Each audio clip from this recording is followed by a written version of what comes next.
السلام علیکم ویورز، میں ہوں عبداللہ فیان اور آپ دیکھ رہے ہیں اور گولڈن پاسٹ۔ کوہ ارارات کی برف پوش چوٹیوں سے یہ دریا نکلتا ہے۔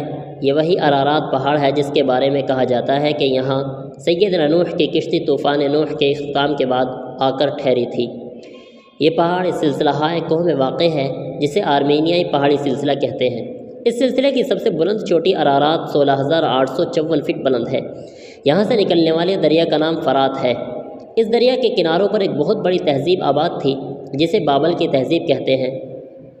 اس کے ایک طاقتور بادشاہ بخت نصر نے یروشلم شہر کی اینٹ سے اینٹ بجا دی تھی، یہودیوں کا قتل عام کیا اور جو کوئی ہنرمند تھا اسے غلام بنا کر اسی فرات کے کنارے لا کر آباد کر دیا تھا۔ یہودی اپنی عبرانی زبان میں اسے پرات اور عربی الفرات کہتے ہیں۔ یہ دریا ترکی سے گزرتا ہوا عرفہ کے شہر کے پاس شام کے علاقے میں داخل ہوتا ہے۔ عرفہ وہی شہر ہے جہاں سیدنا ابراہیم کو نمرود نے آگ میں پھینکا تھا اور آگ اللہ کے حکم سے سرد ہو گئی تھی۔ آج بھی بلند پہاڑ پر وہ 2 ستون استادہ ہیں جن سے باندھ کر حضرت ابراہیم کو منجنیق نما بڑی غلیل سے نیچے جلائی گئی بلندیوں کو چھوتی ہوئی آگ میں اچھالا گیا تھا۔ آج اس آگ والی جگہ ایک خوبصورت تالاب ہے جس میں رنگ برنگی مچھلیاں تیرتی رہتی ہیں۔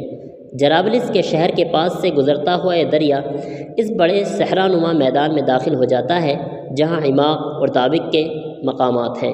یہ وہی مقامات اور صحرا ہیں جہاں رسول اکرم صلی اللہ علیہ وسلم نے اس بڑی جنگ کی پیشگوئی کی ہے جس میں اہل روم یعنی یورپ 80 جھنڈوں تلے اکٹھے ہو کر لڑنے آئیں گے اور ہر جھنڈے تلے 12,000 سپاہی ہوں گے، یعنی 9,80,000۔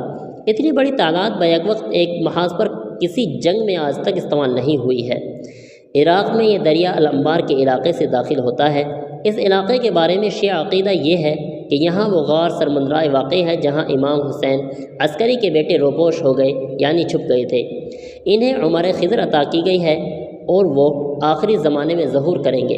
اس دریا کے کنارے کربلا کا میدان ہے جہاں نواسۂ رسول سیدنا امام حسین رضی اللہ عنہ کی المناک شہادت ہوئی تھی۔ قرب و جوار میں حضرت علی کا نجف ہے۔ یہ دریا اپنے ہم رکاب ذرا فاصلے پر بہنے والے دریائے دجلہ کے ساتھ ساتھ بہتا ہوا آپس میں مل کر شط العرب کے مقام پر خلیج فارس میں ڈوب جاتا ہے۔ سیدنا ابراہیم سے لے کر آج تک یہ دریا لاتعداد اہم واقعات کا شاہد ہے۔ انہی دونوں دریاؤں کے درمیان دنیا کی قدیم ترین تہذیب میسوپوٹیمیا آباد تھی جو 3,000 سال قبل مسیح سے بھی پرانی ہے۔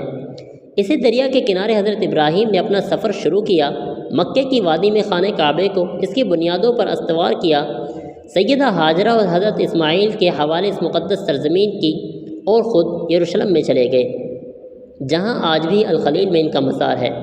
اس پورے سفر کے ہر شہر اور علاقے کو یہودی مقدس مانتے ہیں اور اس سے واپس حاصل کر کے آخری زمانے میں قائم ہونے والی عالمی یہودی سلطنت میں شامل کرنا چاہتے ہیں۔